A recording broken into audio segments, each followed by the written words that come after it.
So we're doing pretty good here. We've got 2 chapters to go.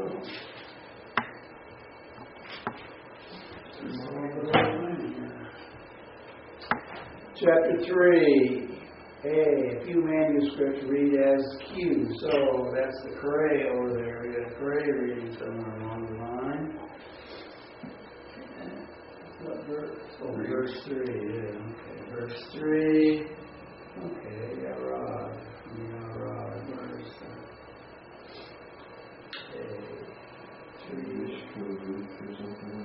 On top. Oh, I see. I read the second one. I see. Oh, what it's doing is reading a plural as opposed to a singular. So that yod at the end, toward the end there, for the pronoun, that's a plural. Okay? So they're reading the plural as opposed to the singular here. See? There's a plural right in there.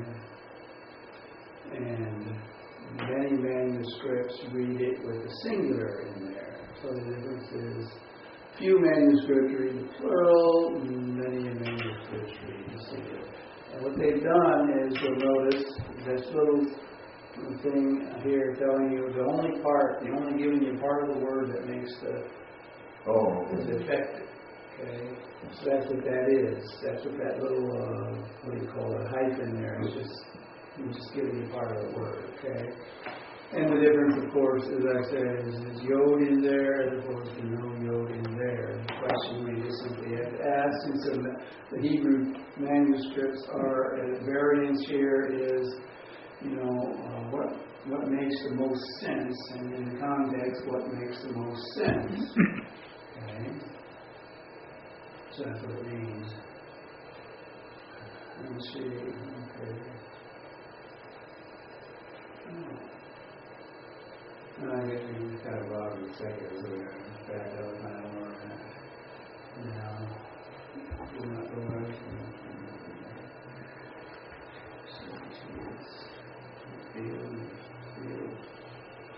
the barley field during the night. She covered 7 garment as opposed to garments. I guess we have to do some work on the cultural deal there to find out whether we have how many garments we got. We have petticoat and whatever else we got.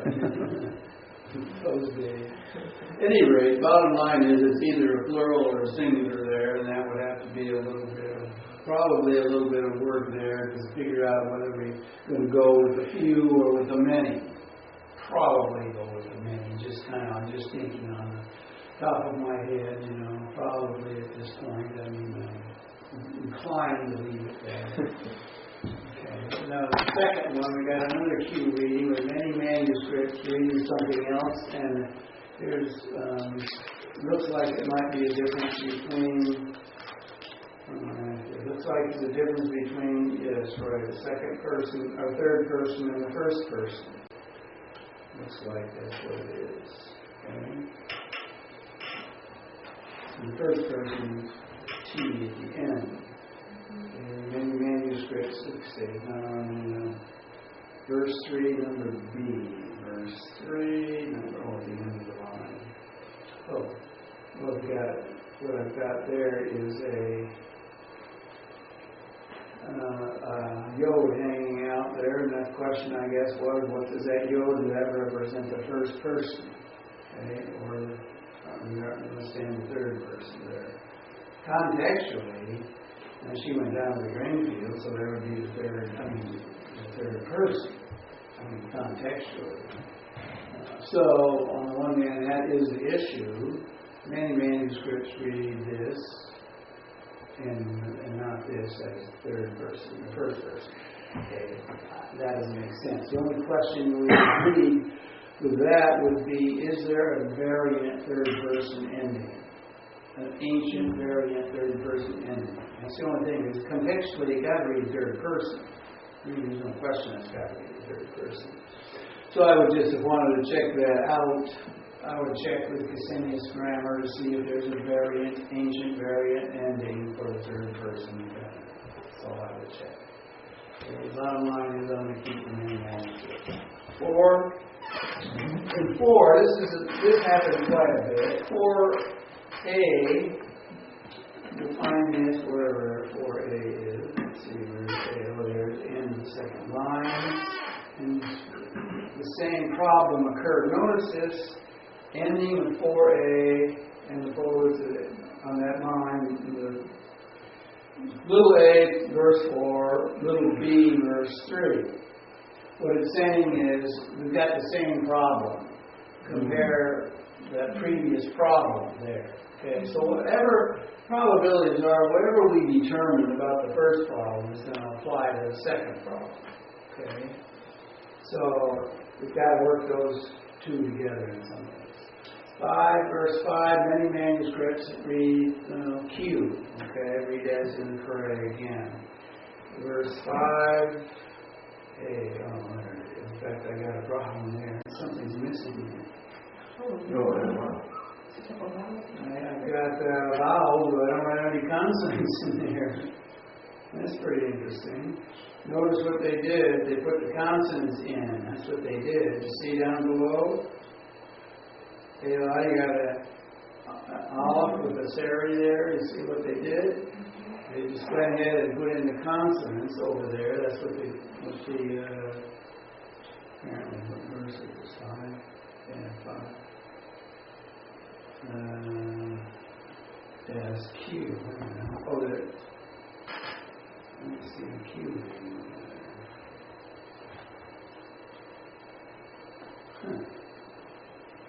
I don't see it over in the margin. Well, that's why it's a good thing to always have it down below. Okay, so many manuscripts read it as Q to me. Everything which she said to me, I will do. Actually, yeah, everything you say to him. Okay, right? Okay, so what it's doing is it's putting that in there. Septuagint reads it as written, which just apparently leaves out the to me. There. Okay. And how would something like that get? How would it get there? I don't know. It could be that there was a blank space in the manuscript, and they assume that that's what it should be. I don't know. Okay. Would I change the text? Well, you must have went out for a copy. Yeah, right. Basically, when you read it, okay, and she said to her, everything that you tell me, I will do. Everything that you say, I will do. Makes sense. Everything you say to me, I will do. Says the same thing, right? A little bit more pointed, I guess. Maybe, yeah. But the bottom line is, it's not going to change interpretation there. So, whether you like to go with the many manuscripts or with the text, I think you're probably the same place. As far as meaning is concerned, I just want to check at this stage before I went into my Sunday school class or preached from this verse. I just want to check my versions, English translations, to see which way they're going. Okay, if they put it in there or not. And my guess is they probably didn't put it in there, but maybe they did. You can check for me there. Okay. So that's that problem. This problem here, page 6. Few manuscripts read with the Syriac and the Vulgate cold. Oh, okay. 6a. 6a. Oh, they left off a cough. 6a. Which says, and she went down to the grain field, or the granary, if you will, and she did according to the text, now, according to all that her mother-in-law commanded. Okay? And then what the variant reads here is that leave off the preposition. Okay? And so it would read, and she went down and she did all which her mother-in-law commanded her, just left off the according to kind of thing. Okay? So basically on this one, 6, few manuscripts read cold without the cough. I probably would leave the text as it stands, since most of the manuscripts read it with the cough in there. And you can understand how a scribe could make an error of hearing. How many times when you pronounce that, cold, right? You could assume one cough, the cold. You might not even hear two, right? So I could say an error of hearing that occurred for some of those manuscripts. I'll leave the text as it stands. And besides, that would be the one reading that would give rise to the other one, more than the other way around. If the cough wasn't there originally, would anybody have thought, let's throw one in? No, I don't think so. Okay? But probably an error of hearing unintentionally, I guess. Okay, so where were we? In 3:5. Yeah. The ESV has all that you say I will do. Okay. But the King James Version says, all that you say unto me. Yeah. Actually, all that thou sayest unto me, I will do. So the ESV goes with the text without the word, the prepositional phrase, and the King James went with the majority. And the Septuagint, shows without it. Yeah. Probably go without it. Me too. Mm-hmm. Yeah. Okay, so we've got, where are we at? Okay, 7. The Septuagint is going to kind of ignore something in there. Where is it going to leave out? 7, over 7. Let's see what 7 is. Oh. Yeah, I don't know.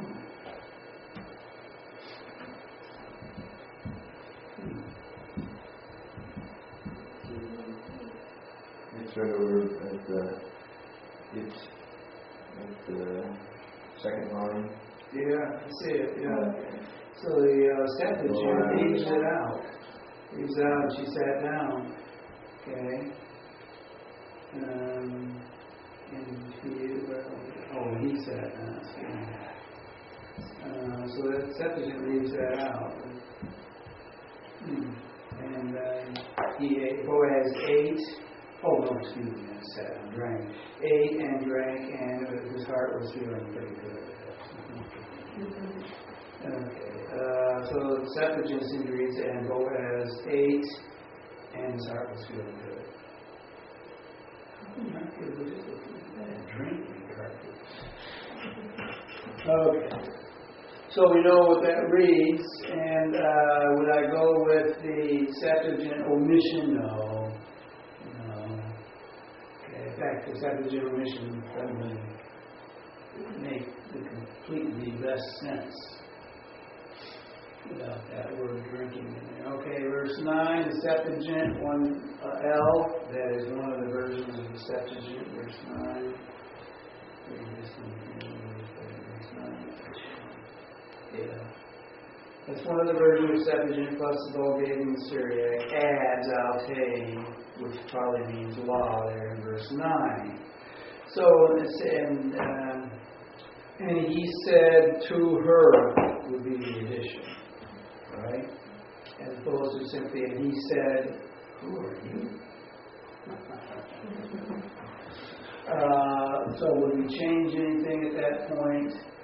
Well, not really. The whole manuscript edition doesn't put it in, so I wouldn't put it in either. The basis of the Septuagint and Vulgate. Okay. B, sick. Somebody got sick in the magazine. Sick means what? I'm looking. We use that in English when we sometimes when we find an error in a quotation or something. So or thus, so we put it in there and say, well, this is what this guy said, but he's really wrong. Where am I at? So B, where's B in verse 9? Where are we at? Verse 9, B, ox, okay. So,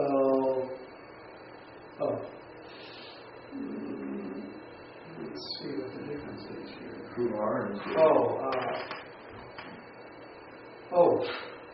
one puts the schwa, the closing schwa under the top, and the other one doesn't, right? Says the same thing, probably. It says the same thing, and I would probably put it in because it's more common to have it than not have it to close it off. But anyway, it doesn't change anything. Okay, so I wouldn't really spend a lot of time on that one. C, Catheve is the Occidental or Western something or other. Many manuscripts read, they can probably put a plural as opposed to a singular ending again, is what this looks like over here. C under 9C. Actually, it's different. C. We have the yod. Okay, the difference is one of plural as opposed to singular again. Okay, so you got the yod in there, that makes it a plural at that point. So here you've got plural, your wings. It's not wings, but your, what do you call them, a garment? Coats. The train, flowing parts of the garment, skirts, that part of your skirts and tassels. Huh? Where the wouldn't be the tassels themselves, but maybe where the tassels would fly. Yeah, right. So it's either singular or plural. And the difference is many manuscripts read plural and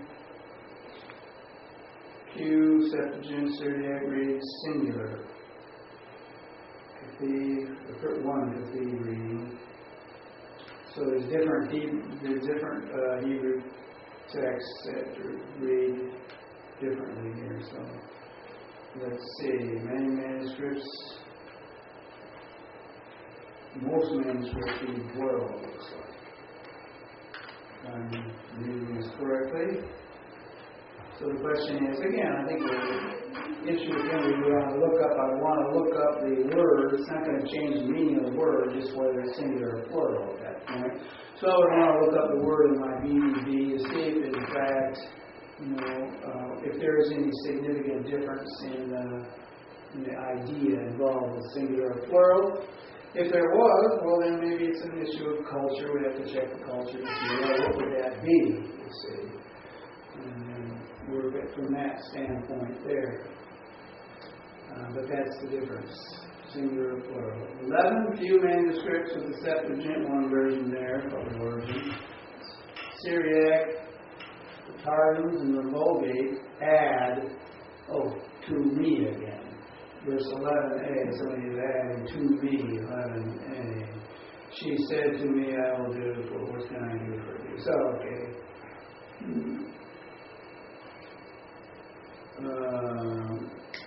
So would I change it? A few manuscripts adding to me. She said to me. Again, it's the same problem we had before. Does it make any difference? Probably not. Would I go with the majority of the manuscripts or with a few manuscripts that added? Well, I would probably go with the majority. Besides, to me tends to smooth out the text, right? We tend to smooth it out, and that would give me a rationale for staying with the text as it stands. Verse 12, many manuscripts as Q. We got a problem here in 12. So we're in the margin somewhere in. Okay, where is it?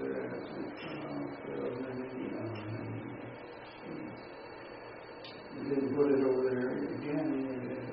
As Q. Didn't put it in community. Okay.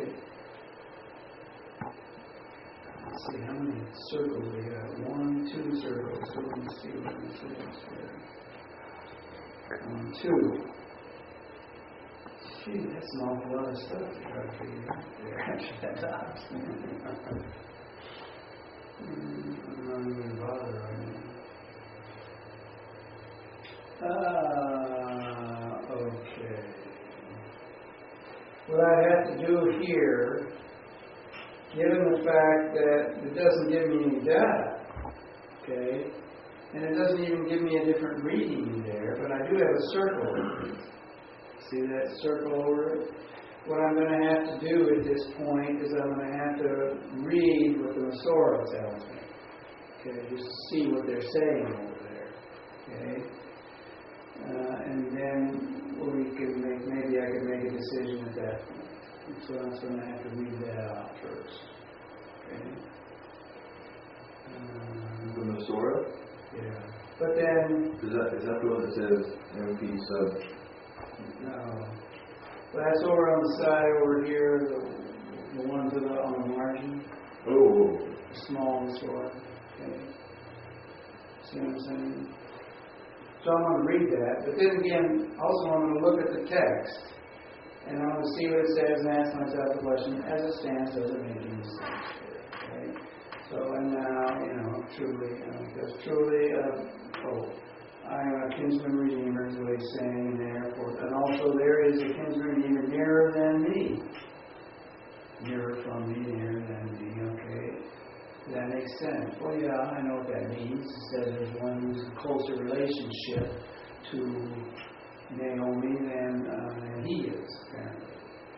Okay, in other words, married, how the marriage things work. The brother takes up how that works, the wife, and then you go beyond there. Okay, so it's nearer than me, okay? But I would want to read the Masorah to find out what that says over there. And that's the only data I got. But the text made sense, and I probably won't change it after I do all that hard work at home. I'll change it anyway. Okay, 14a. Many manuscripts read as Q. Again, there's a plural in there, it looks like. 14a. Oh, yes. So, the vav there too. So, put the vav in there. So, she lay down. Not at his foot, but at his feet. Probably is at his feet, right? And many manuscripts saying he's got more than one foot. I'll probably go with the feet. That one is in the margin. You see that there. Cough, and then you put the thing in the margin. So the word in the margin with the yod. So that's it. So that's what I would go with on that one. I would change the text to feet. Okay, B. Many manuscripts read as Q. Oh, let's see. Okay, so there it is. Well, I can't even read that as it stands in the text, so I'm going to change the text here. Okay. See what I'm saying? Third word from the right-hand margin there, second line, 14. Okay.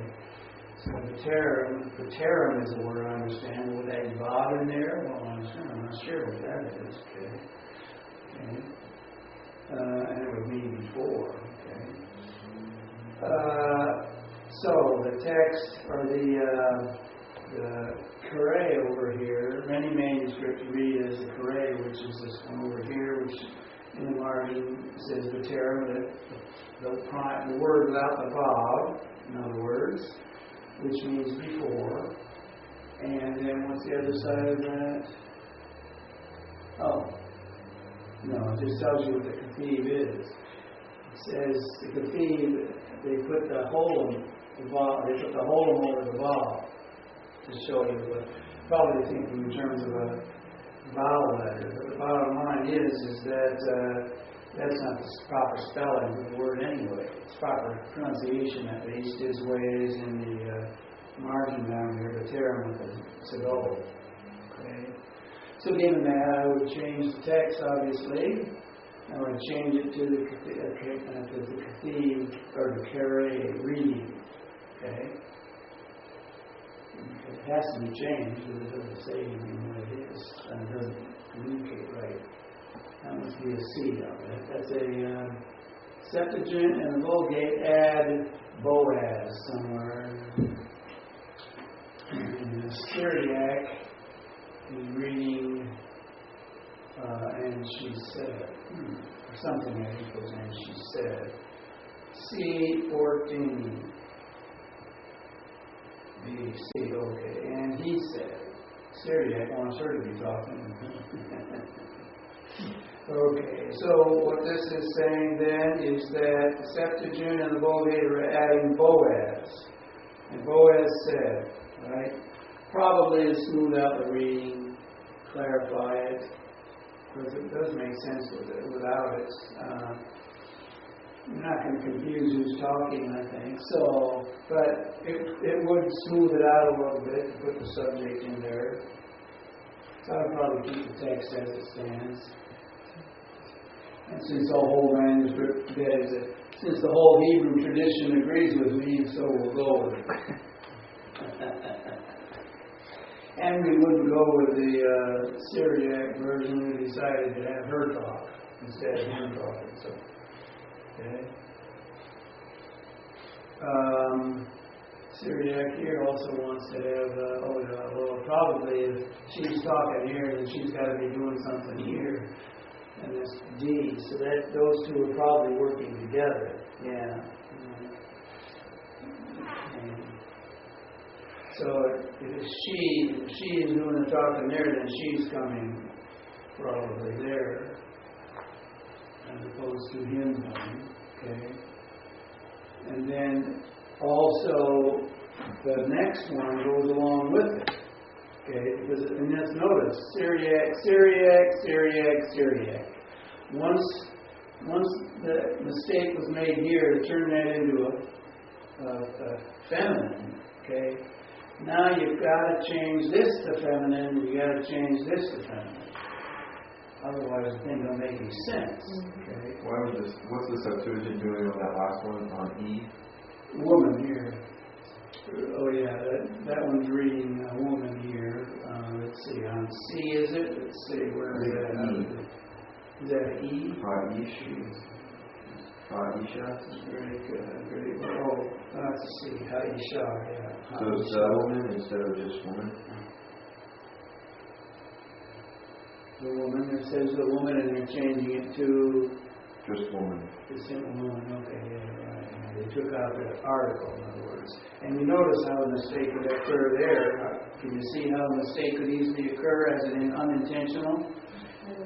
Ba'a ends with a hey, and hey is the article, right? A letter you wouldn't hear anyway, probably. Okay? So that's an easy mistake, an unintentional mistake. I'm sure that we could define it that way and work it out well. Okay. So the text makes sense as it stands, I think. So we wouldn't change anything on that part there. But all these seem to be kind of together. Okay. 15, the Septuagint reads or adds something to her. And another Septuagint version, L, adds to Ruth. So we've got a couple of additions, but the whole manuscript tradition of the Hebrews is a change. So 15a, and he said, and he simply adds to her, the Septuagint adds to her, and another reading of another Septuagint version reads, and to Ruth. So she said to Ruth. So it's a smoothing out reading, it's clarification, it's not going to change the text. Okay. The second one on 15, which is B, that's towards the end. He went to the city, okay? Many manuscripts, plus the Syriac and the Vulgate read, and she came to the city. So the text says that he went to the city, and they decided, no, let's have her go to the city. So that would change the meaning a little bit. So let's see, we got to get a sense out. Many manuscripts when she went to the city, and the text says he went to the city. So we've got to decide contextually. We're going to have to decide here. What does the context demand? Who went where?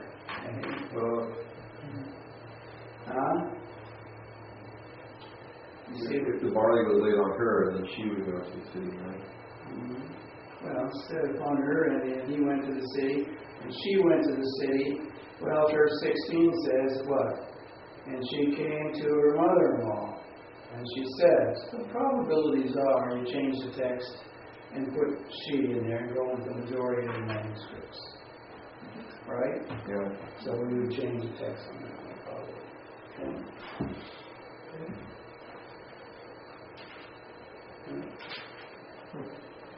Okay, let's see.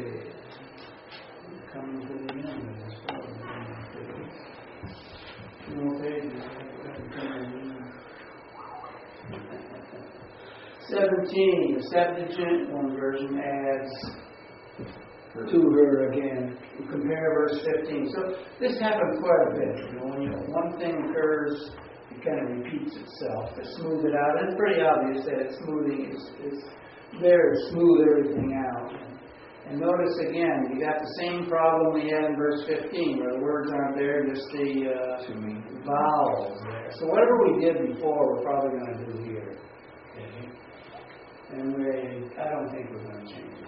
B would be the Septuagint, Syriac, and the Targums as Q, adding to me again. So we've had that problem before as well. B, so she said to me, oh, there it is there. I'm reading wrong one. And she said, the first one is, and she said to her, okay. And this one is, and he said to me. Okay, so we probably wouldn't add that. Okay. We wouldn't add that one probably, and we probably wouldn't add that there either. That would not be the hardest reading. The hardest reading would be the way the text reads, and that's probably the way most translations, I would guess, read. You understand what we're doing here? Looking at external evidence, we're looking at internal evidence, we're kind of thinking through our key questions, which reading would give rise to the other, which is the hardest, that kind of issue, and then making a decision. And most of the time, our decisions, I think, are pretty solid here, right? I think so. Yeah. Chapter 4, Septuagint and the Vulgate add Boaz. Probabilities are that's the whole manuscript tradition for Hebrews is the same. You're not going to change anything. You can't find it. What is it, 4? It seems like he's just 4-2. 4-2. Who's bringing the 10 men? Yeah. Boaz took 10 men, and he took 10 men. So we're just kind of clarifying here, right? We're not going to change. We're not going to put that in. Okay, so we won't read that. Chapter 3, Septuagint reads, or something given to Naomi, probably not. Down here, let's see. It was given to Naomi, okay. Which was given to Naomi. Where is that? Let's see. 3, verse 3, oh. Okay, to eliminate. Okay, so Naomi sold. So the Septuagint decided to change that, didn't it? So what was given to Naomi? I'm not sure why the Septuagint would do that. But it did change. The whole manuscript tradition didn't, the Hebrew tradition didn't change it. And it does make sense. Go with it. Verse 4, many manuscripts and versions. Okay, now they didn't bother to tell what version. It's just the majority of everything, apparently. Read it down here. Let's see, read O2. 4A.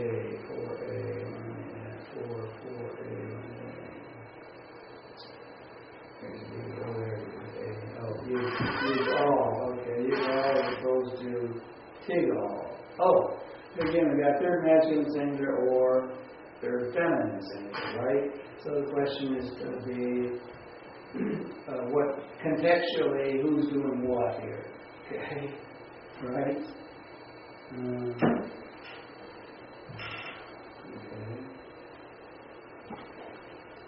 Oh, no, give me a second. So Tigal, in this case, in the context, it's going to be probably, if you will redeem it, let me know. So it's going to be a second masculine at that point. Okay. Second masculine singular or third masculine singular. Okay. And it's probably contextually, it looks like it's probably going to be the second. And that's probably what the versions we're reading too. Let's see what the other version reads second. Many manuscripts have second. In other words, tell me. If not, tell me. You know, if you're not going to redeem it, tell me, right? Okay, well, the third master is saying it doesn't seem to work. Okay. So we go with the majority right here, being a democratic society that we live in. Okay, Cathedral reads in number B.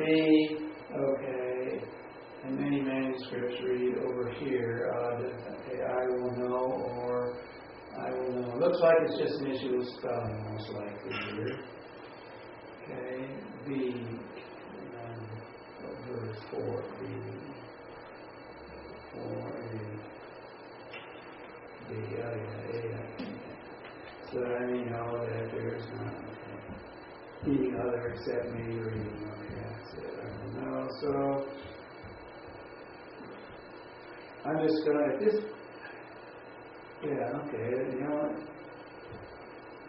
It's just a difference in spelling here. As a matter of fact, the comments at the end of the iron, you wouldn't hear the hey at all, right?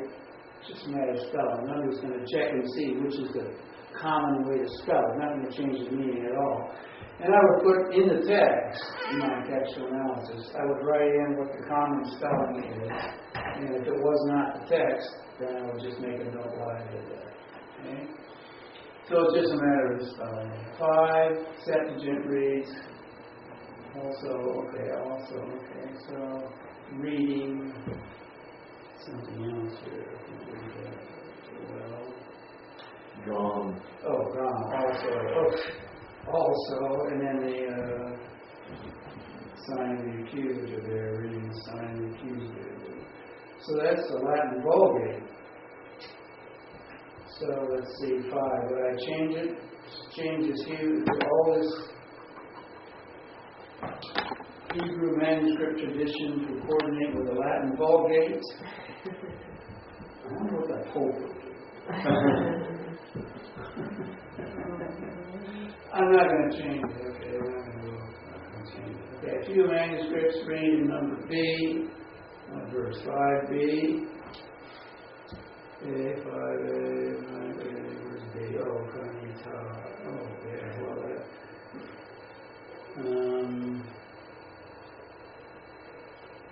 Kanita again there, or Kathy with a yod there. Read very well. Kanita, Kaniti. Well, one is a feminine singular, right? One reading. And the other reading is the first common singular. Perhaps reading kane or imperative, or infinitives, be the same. We'll compare the versions. So that's what all that says. Okay. So then again, we would go to a few manuscripts, change the text.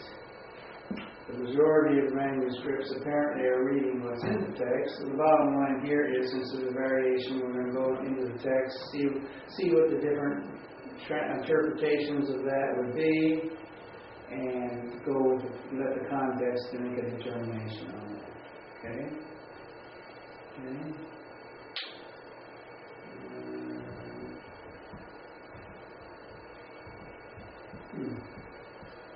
So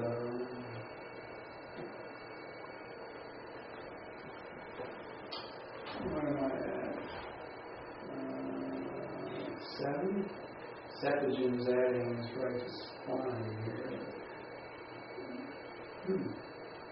So Septuagint is adding something in verse 7a. 7a. Oh, this. Oh. Okay. This regulation here. So what they're doing is smoothing out the text in the Septuagint by adding, this what? Well, this regulation. Okay. So pointing it out, that's an ancient regulation, which of course we know from the background of text, but the story, but we wouldn't know if we were not in a culture, Hebrew culture, we didn't learn Hebrew culture. So that would not be a reading we would change anything on. Now we got a copy here. Let's find out what the copy is. Okay, in 7b, Syriac Darwin reading PR cop. Oh, geez, let's check that one out.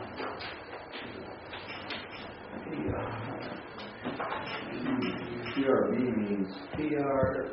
collaborative. PR, no, it's prime liquor there. Put before, oh yeah. So put before and then cop. What's the cop here? Put before. Cop. What is cop? It is copy. Oh, copy. Oh, yeah. Put before the copy or the vowel. Okay, so where was that? Which one was that? That was number, B verse 7. Where they're saying B in verse 7. Oh, put a copy of it before is probably what they're saying. Put it and in front of it. So and Shalach. Septuagint and the target. Shalach. And he said, and the man took off his shoe. Yeah, the man took off his shoe. Okay. So they're putting a Bob there to smooth out the text of what that would be in a clause. And so I would probably, since that Hebrew manuscript tradition didn't go along with it, it is the hardest reading as it stands, etc., etc. We wouldn't change it. Okay? Verse 8, Septuagint decided to add something else here, and he gave it to him. So, verse 8, the question that we ask simply, does it make any sense? And he took off his shoe. Oh, okay, so it simply says, and he took off his shoe, and then the Septuagint decided that's not enough, and he gave it to him, right? Right, okay, so that's an addition. Manuscript tradition didn't go along with it, probably because the custom was very common and understood, well, what did you use? They didn't need to add it. Septuagint decided to add it, but we wouldn't change it. Okay, verse 10, AA, reading, can't read it, okay. Verse 10a, there it is, okay. From the gate of this place. Okay, so what is it reading there in verse 10? Reading from his people. Oh, from his people as opposed to from his place, compared to Septuagint. I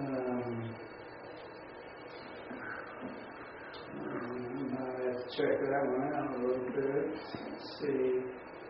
Where's it?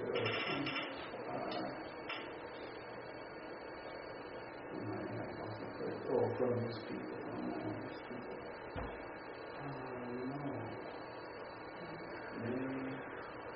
I don't see how a mistake of the eye or sight or anything else would take place on that one.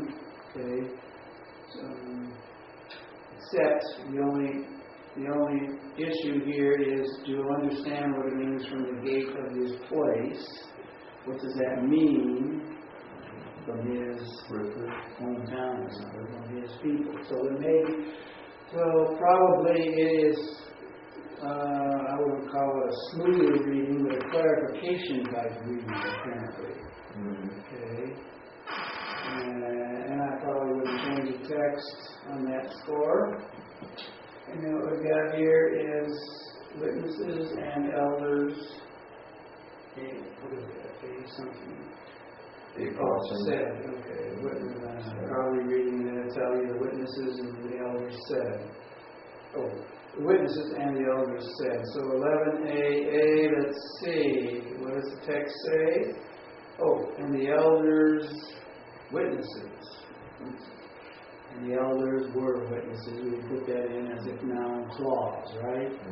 And they smooth it out by saying, well, they actually put the witnesses before the elders, and the witnesses and the elders said. I don't know why they did that, but bottom line is it doesn't help anything. They made two clauses out of that. They changed it, but the manuscript tradition in Hebrew makes sense, and I wouldn't change anything on that. All right? Okay, and finally, let's finish this out. This whole book will be done. Said we were going to do it, right? And we did it. How about that? 14. The Septuagint reads your name as opposed to equal to your name. 14a. 14a, and they said, okay, let me say it again, where is it? His name. Okay. And his name was called, Redeemer. You redeemed the day, and his name was called, or his name was something like that in Israel. So the bottom line on 14a was the Septuagint changed it to your name as opposed to his name. I wouldn't change it probably based on the manuscript tradition if the Hebrew makes sense. Okay? As a matter of fact, since the verb is third masculine, right? Why do we take a subject and turn it into with a with a second person pronoun? Don't seem to make any sense. So we won't change anything there. 15, another sick over here. Sick, like as in L, many manuscripts, and Ed. Oh, here's Ed. It's an editor. See what that means? One of several editions of the Hebrew. Right. Okay. So not telling us which ones they are, but they read in 15. They read, okay, he loves you. Let's see, 15. Where is that? Okay. Your lover. Oh, say okay. 15A. Okay. Who loves you? That's what it says. What is the deal here? Many manuscripts in that Hebrew the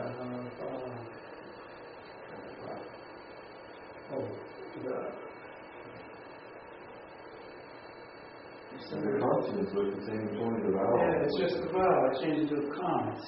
I just simply want to check and to see what the difference is. And I just want to see grammatically what the difference is at that point before I make a decision. And it would be significant to try to do that because many manuscripts and editors decided that a change in the sound was needed. 16, finish this out. The Syriac decided to leave out something in 16 between the A's. Oh, yeah. Oh. She put it in her bosom. So she laid it, probably the child, she laid the child in her lap. Too risque. Let's cut that out. We don't want any of that stuff going on. Okay, so the Syriac got a little problem there. 18. What? 18 and following. Compare 1 Chronicles 2, 5. 9 to 15. 2, 5, and 9 to 15. So apparently, it just says 18 and following. Maybe it's repeated in Chronicles. Yeah. Maybe that's what it is. Simply repeated as a historical note there or something. I'll check that out. But it's nothing to change. That's just a little historical note, apparently. 19. This is a name. Syriac, couple of manuscripts. The Septuagint. I decided to respell the name probably here. Aaron. They just got a different name. And reading Syria, compare Matthew 1, 3 to 4. Okay, so the spelling of the name is involved there. Manuscript tradition didn't change anything. I don't know the reason why I would want to change the spelling of the name based on that. Maybe there's a king that wanted it different. Yeah, maybe. There's a tendency, though, to correlate, make sure that if the name is repeated and spelled and sounds in one place one way, then other places they try to coordinate it, make it equal. So usually the disparate ones are more accurate. Usually. Looks like they did the same thing in verse 20. Did the same thing, 20, that's right. Solomon, right. Okay, 21, a few manuscripts read 20. What is that, 21? Same thing. Solomon, okay. Solomon. Okay, there's a noon at the end. Okay, Solomon. Same issue there. Okay. No big deal at that point. We're just spelling the names. Thus endeth the textual problem. Now, there's quite a few places, you'll notice, right? There's quite a few places where we changed the text. A few places we had to because the text just was spelled wrong and we couldn't even pronounce it, right? The places where we did change it sometimes had significant or semi-significant meaning differences, but most of the time they weren't, if you notice, right? Most of the time they weren't. Certainly at the end they weren't here. Okay. Some places they were somewhat significant. When you change from the third person masculine to feminine or something, that makes a difference, right? So you got to kind of pay attention to that. Okay.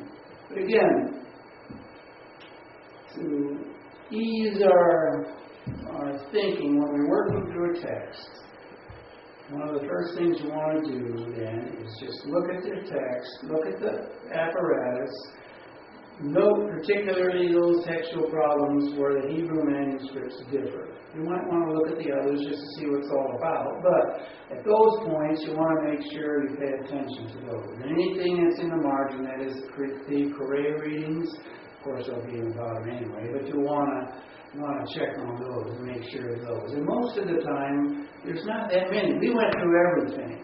But the bottom line is, on my own work here, that is where I would be doing this in my exegetical work, I would look in a cursory way there, and I could determine pretty simply, once you learn by what those little abbreviations are down there, you can pretty easily determine which ones are going to be you have to work with, and which ones you can just simply ignore.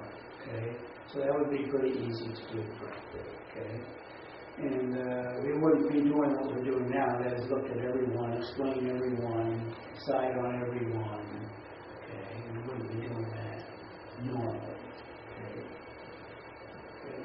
So, thus endeth textual criticism. Any questions? Okay. What else in the long projects, right? I got here are we're going to start with word study today, see how far we get. And we'll finish up, of course, next time. But here are three options for exegetical narrative stories. You can choose one. I'm going to put your name next to it. This is the story of Moses and going up on the mountain while Joshua was fighting battle down the plains. You can see mountains. This one? Yeah. And this is, let's see, 1 Samuel 18. Can you that one again? Let's see, all of a sudden I lost it. Is this David in the cave? It's David, but it's not in the cave. Let's see, where is it? 18. 16.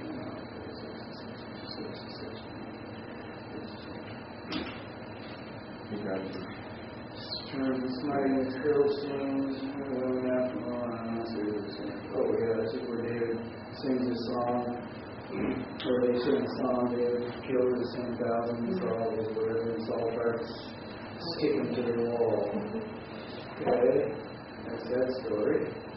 And this here, 2 Kings, is an Elisha story, where the guy loses his axe head and it floats.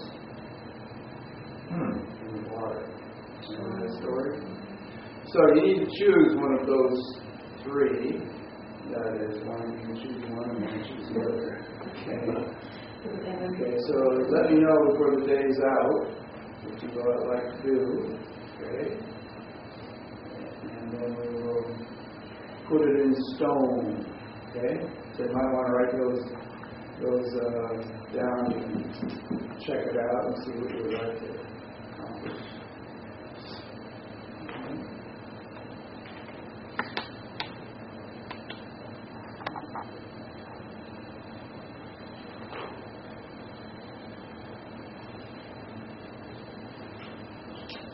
Okay.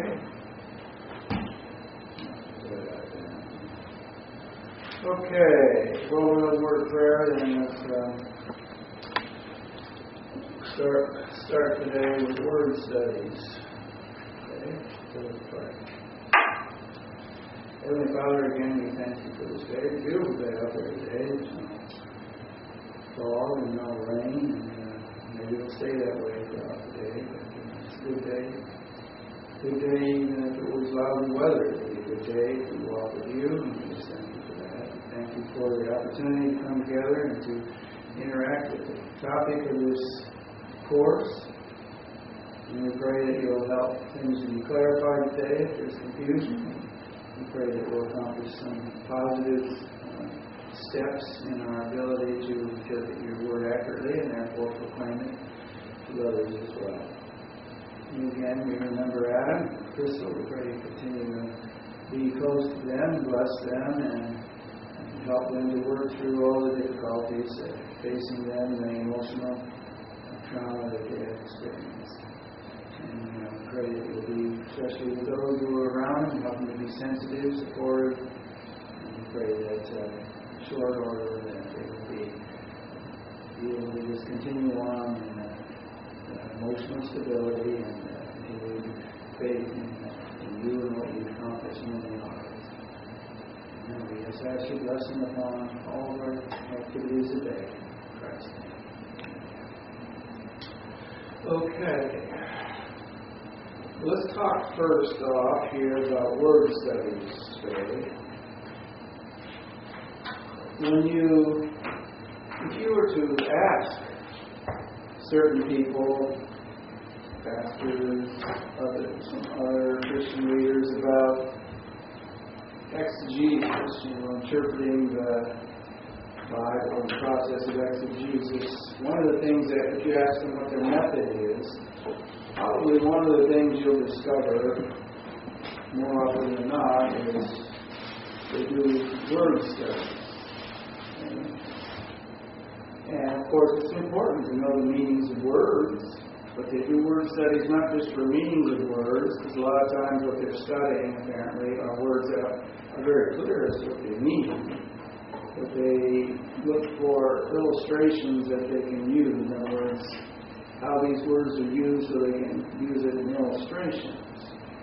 Sometimes they do it properly, and sometimes they do that improperly. We've talked in a sense about that before, earlier when we were in historical studies, how people sometimes transfer meanings of words across eons of time and kind of make mistakes. There are various reasons, as we shall see, for doing word studies, and most of the time, even in the Old Testament, most of the time, what you don't need to do for a word study is what people think of as word studies. Okay? Most of the words are very clear as to their meaning, even in the Old Testament. The New Testament is more so, perhaps, than the Old Testament, because the Old Testament is so. It's an ancient language, and some of the words, of course, are not used very much, and therefore we don't have a whole lot of data with which to find their sense of meaning, right? Cognate languages to help us with that. Okay, so there is more of a problem than in the New Testament. But the same token, I would have to say, most of the words aren't ambiguous. Okay? But you still need to do word studies, different kinds of word studies. But before we get into it, specifically the kinds and the processes, let's look at this bibliography.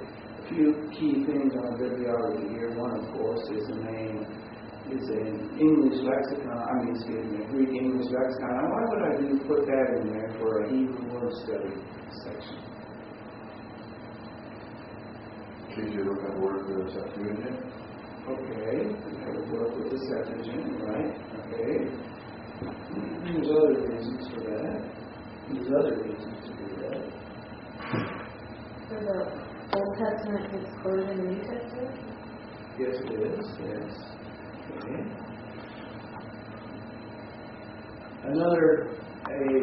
One reason for doing that is the New Testament writers very often, well, let's put it this way. The Bible for the early church was what? What was the Bible? It was the Old Testament and it was the Septuagint, right? And a lot of the words in the New Testament had background in the Hebrew Old Testament. So a lot of the Septuagintal words in the Septuagint, are transferring the Hebrew Old Testament concept into the Greek word, which may not be a common street use of that word, and then that gets transferred into the New Testament, right?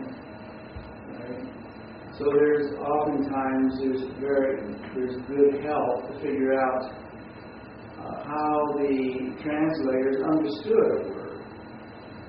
See what I'm saying? That's one of the values of versions, very ancient versions that go along with, let's say, Hebrew. A Hebrew word may have, let's say 4 options of meaning. The translator is going to choose one of those, right? So, Greek translator. And what he chooses is his opinion as to the emphasis of that word in that Old Testament context. So it becomes a commentary of sorts. We'll see an example of this. So anyway, that's why that's there. The Theological Dictionary of the Old Testament is very similar. That's actually got more now than 74 on how to see this. It's kind of like the Theological Dictionary of the New Testament, if you remember it. That 10-volume series, but it's not all the way through the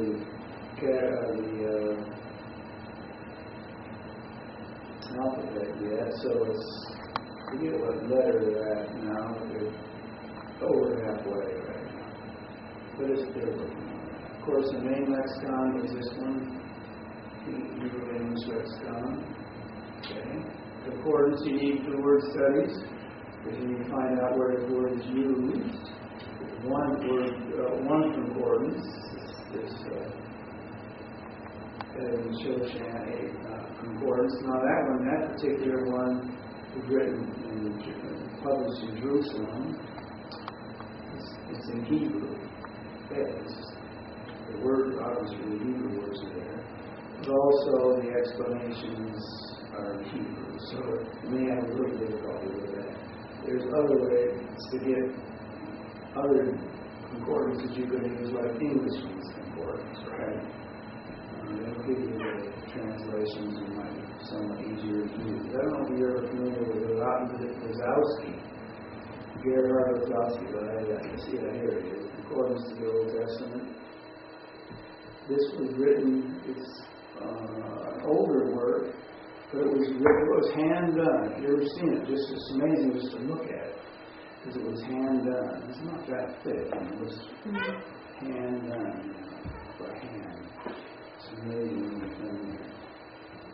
It's a little different than the other concordance as well. So you need a lexicon, a concordance, right? And you also need to do good work on this. You need a Septuagint. So I got Rolf's Septuagint here, which is a handbook. It's about this size.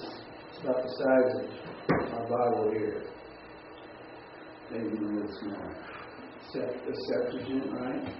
That's, in other words, it's not too expensive, and you can get that pretty easy. Now there are other Septuagints with English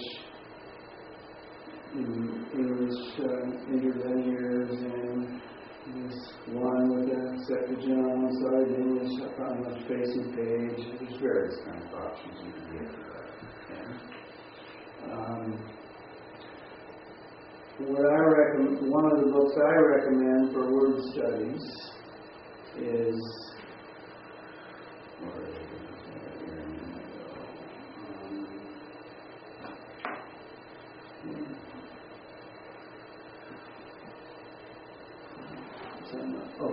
Theological Word Book of the Old Testament.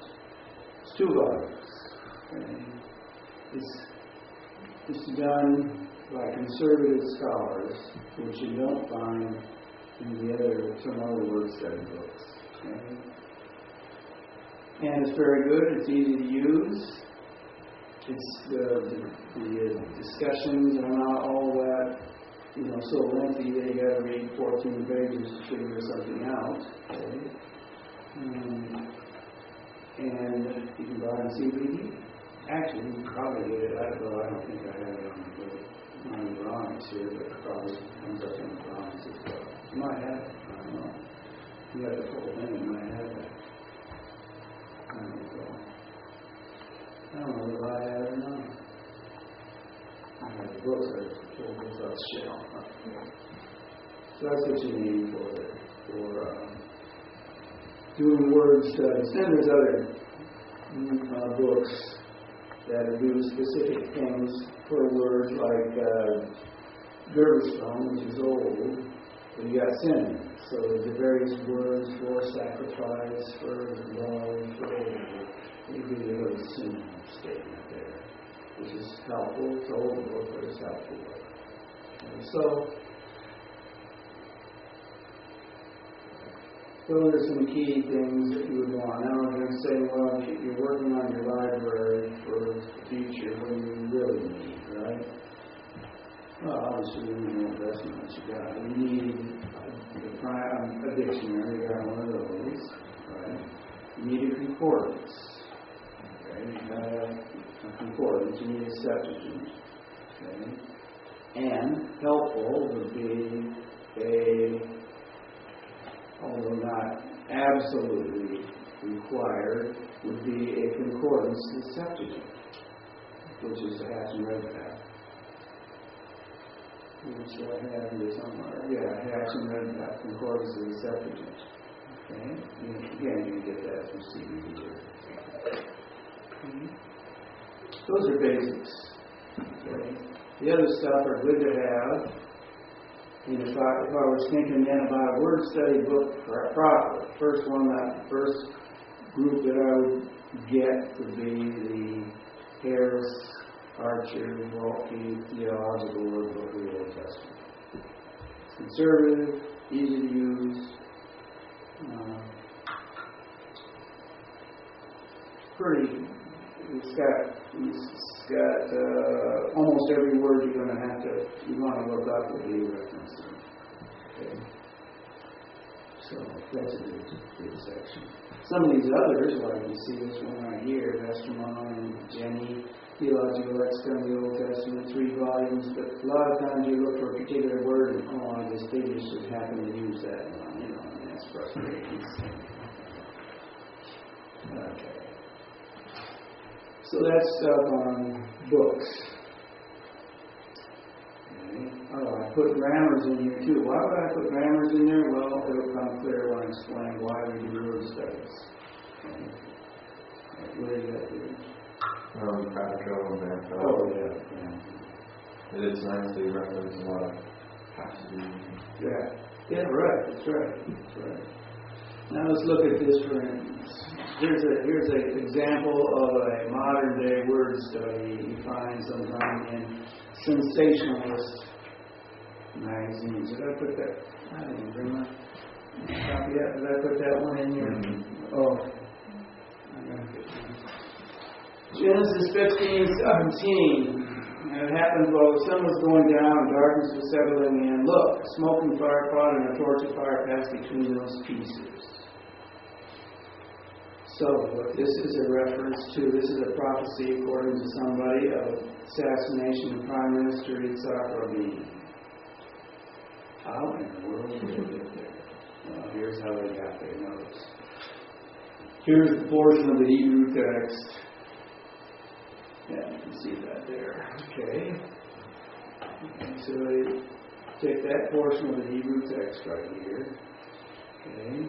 And then they change the transcription. Notice what happened here. You took this one, this word here. Okay. This literally means a fire, which passed through between the pieces.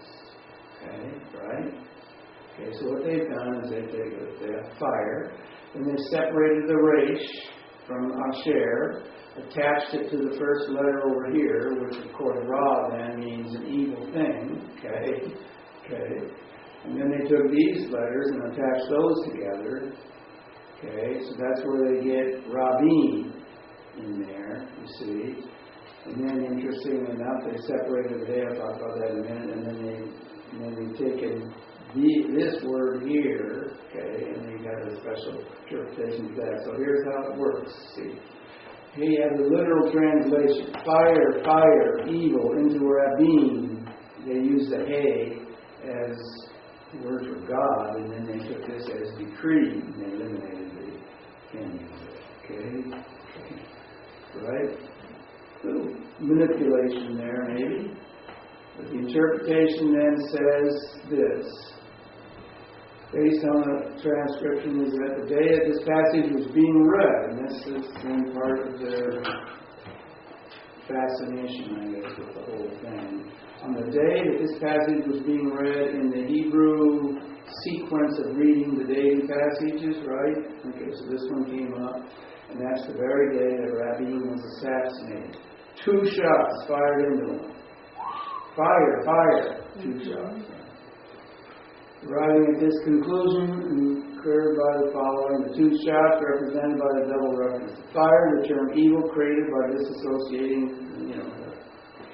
letters, share there. Okay, we saw that how that worked. The last 2 letters are removed, attaching to the preposition. The article is separated from the last word, interpreted as a reference to God. And they never explain how they ever got that reference to God. And then the plural noun at the end is changed to singular verb meaning to decree. And you can make the Bible say anything you want to say, apparently, right?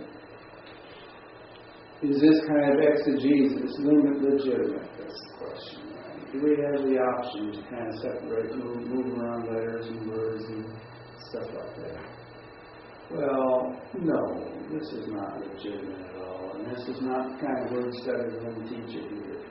There are people running around today who will do this kind of word study for you. In fact, that book, the Codes book, not our book, Codes, but the Codes book by Da Vinci. What was it? Da Vinci Code by Dan Brown? No, not that. No. What's his name? Starts with D, but I forget the name. But he goes through the Hebrew text, and if you look through his book, then you'll see how he has isolated certain letters. They go off in this direction, and they go in that direction. Like a word find. A word find kind of a thing, and then they discover prophetic statements in there.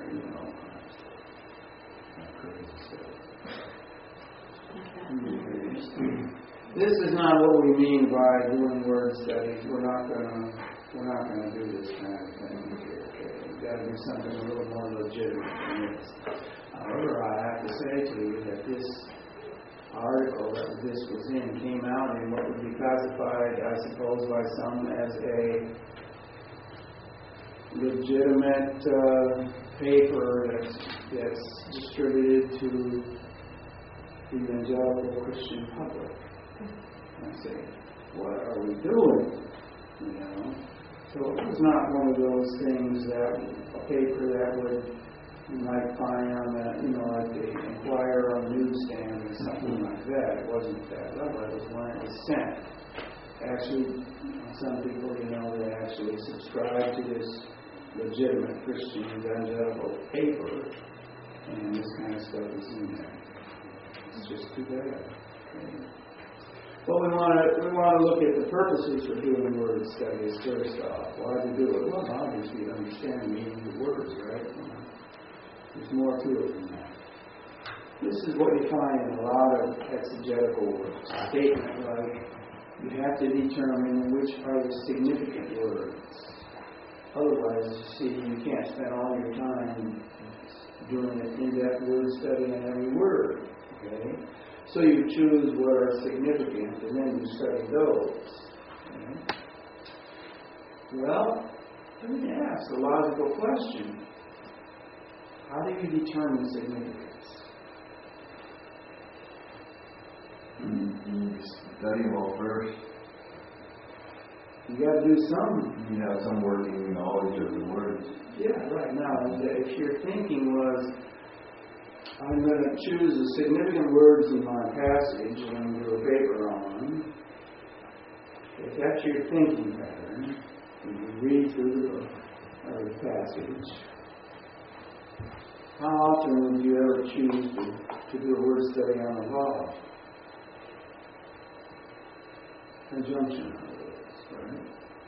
You know, that might be a key to the whole section. I can show you places where, in fact, it is a key to some interpretations. But I would venture to guess that those who emphasize search out the significant words would never choose the law to be a significant word. And that may be a key to the passage. Okay? So at any rate, that's kind of faulty. Another way in which people determine significant words, and this is not at all unrealistic or even improper at all, and that is, look through an English text, more than one, like 2 translations of your passage, and see where they differ. Well, obviously those words where they differ need some work, because they've got 2 different interpretations on them, you see. So that's one way. It's certainly legitimate to do that and to work on those words. Okay. Now, I've got here these statements. Although careful examination and explanation of the meaning of all words are essential to proper interpretation, many other data-related matters contribute greatly and sometimes more importantly to the interpretation for the sense of the passage. Okay? In other words, a lot of the time people who focus in on word studies, that is, in-depth word studies as to the meaning of words, don't relate to syntax studies. Right? Okay? In other words, syntax may be the point at which you need to study it, not, in other words, its relationship to other words in its immediate context, as opposed to studying it, the word for itself, to try to find some hidden meaning or some illustration there that would help to explain it. Okay?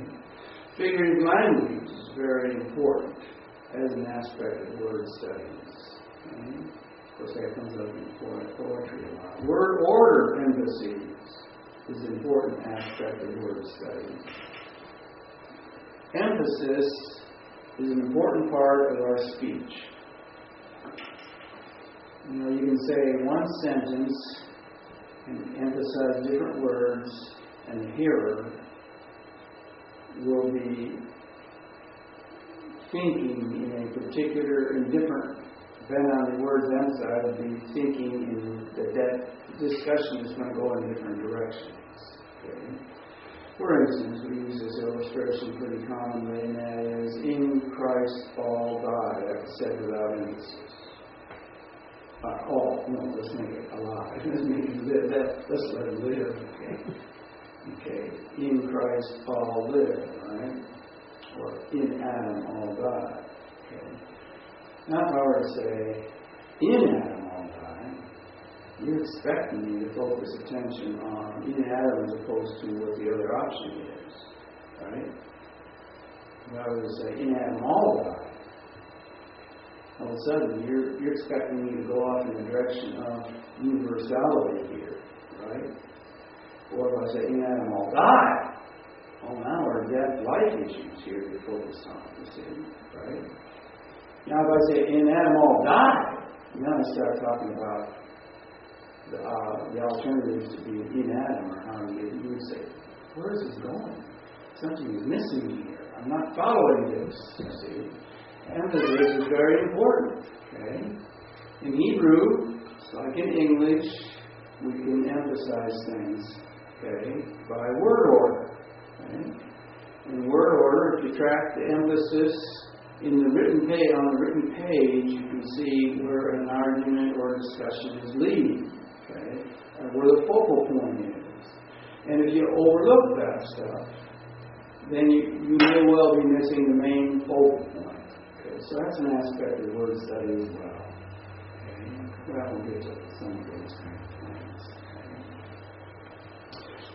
Word studies isn't the sum total of exegesis, but sometimes they can be rather preachable, so people really like those and good illustrations.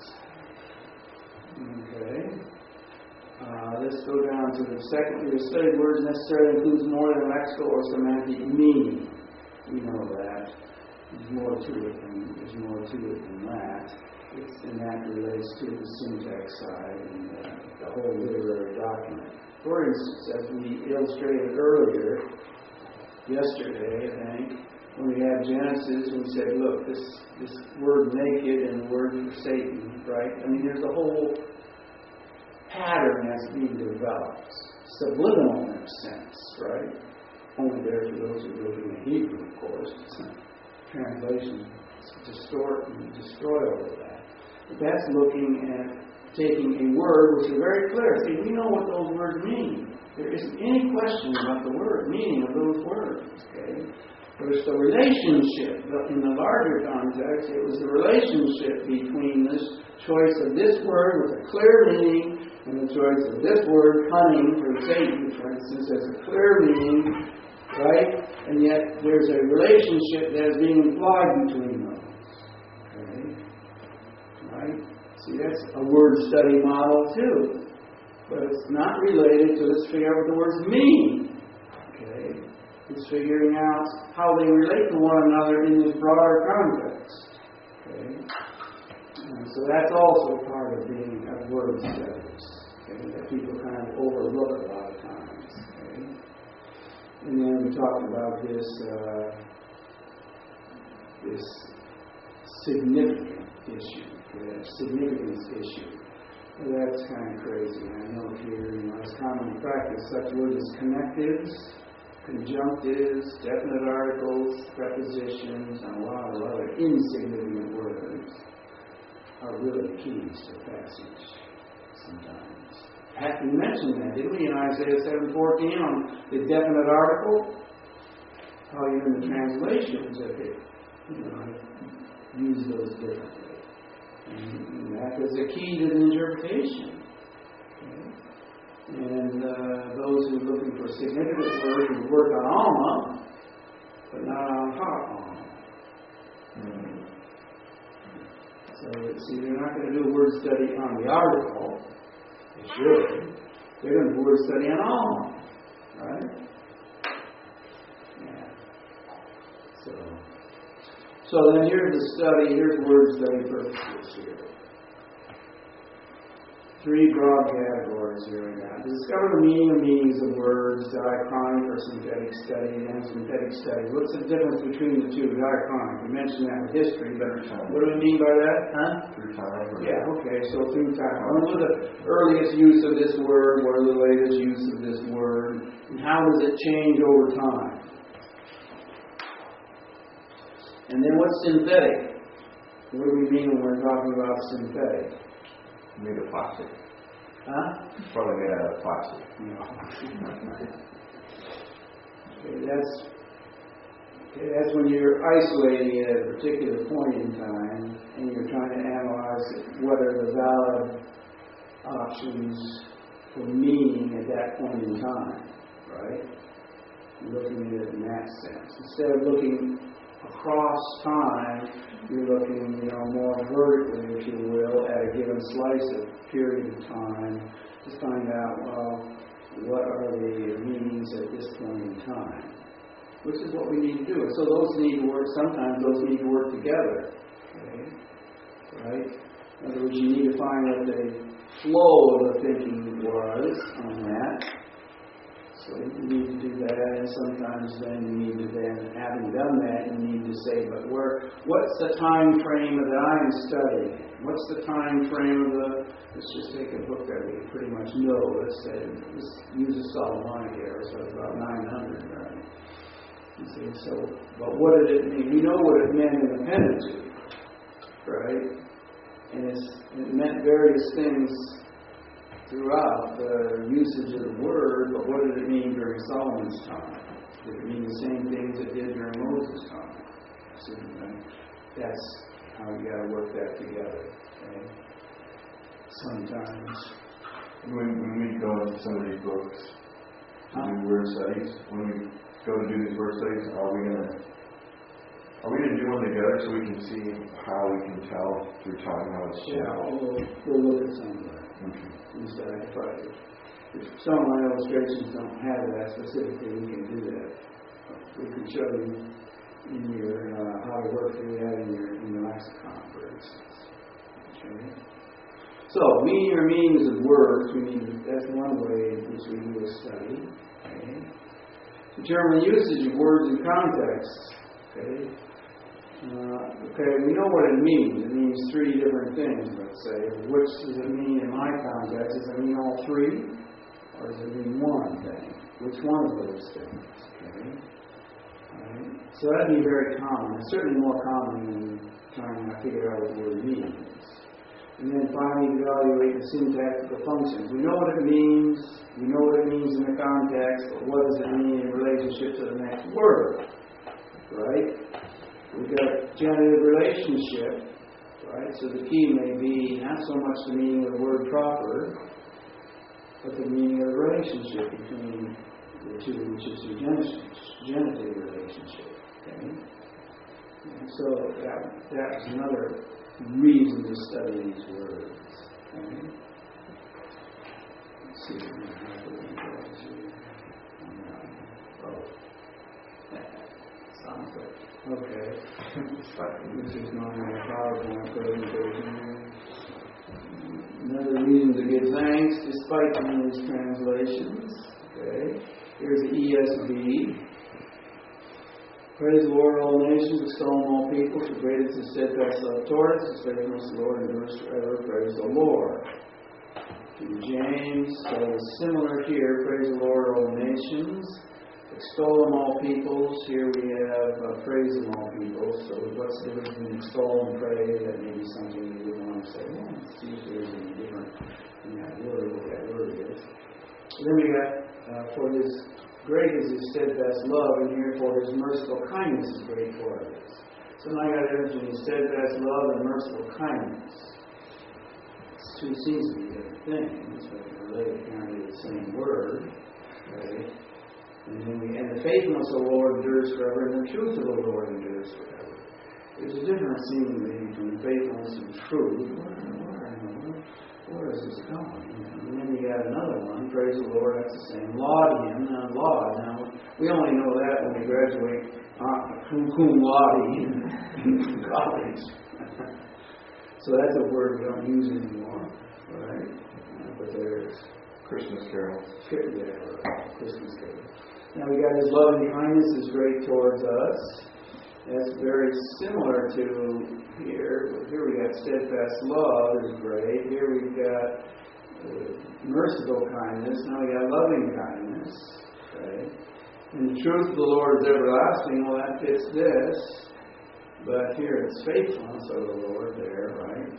So there's some significant differences. If you're having a Bible study in your home, these three Bibles or others showed up, and you were working through this passage, there may be a significant number of questions to say, what is the difference between, this translation and that one, and figure it all out, and guess who gets the opportunity to do that? Well, you, because you study Hebrew, you're a seminary student, you know it all.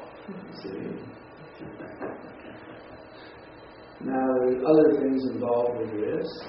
There's an envelope pattern. We'll talk about that later on. We start with praise the Lord, end with praise the Lord. There's synonymous parallelism in verse 1. We'll talk about that later on. And then there's word meanings in Hebrew context. This is what we're after right now. Here's the words involved, okay, for the issue that we want to find out, okay.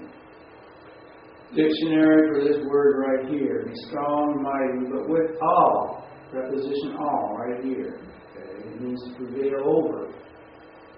Right? So this then, in this context, with these combinations here, then you've got a divine warrior motif, which is found throughout the Old Testament. God is a warrior on behalf of His people.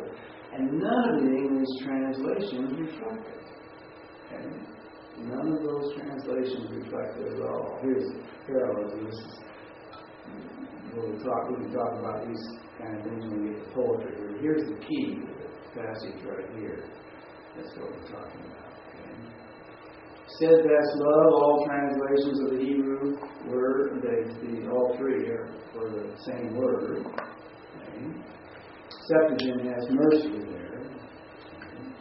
And here's some meanings of the steadfast love or loyal love, how we want to translate it. Unfailing kindness, devotion, loyal affections. The steadfast based on prior relationship is love. So BDB, kindness, loving kindness, condescending, meaningless creatures. Okay, but the point is, when we get to the end, and the application of this whole thing, you see, is much more different, okay, than you would get by reading any of those English translations. Okay? The issue is here that we were enemies of God, essentially, and He went to war, and He won the battle, right? And we became reconciled by His own work. We were enemies of God. God went to war. His loyal love prevailed over us. He was a warrior. We lost the battle, but gained salvation.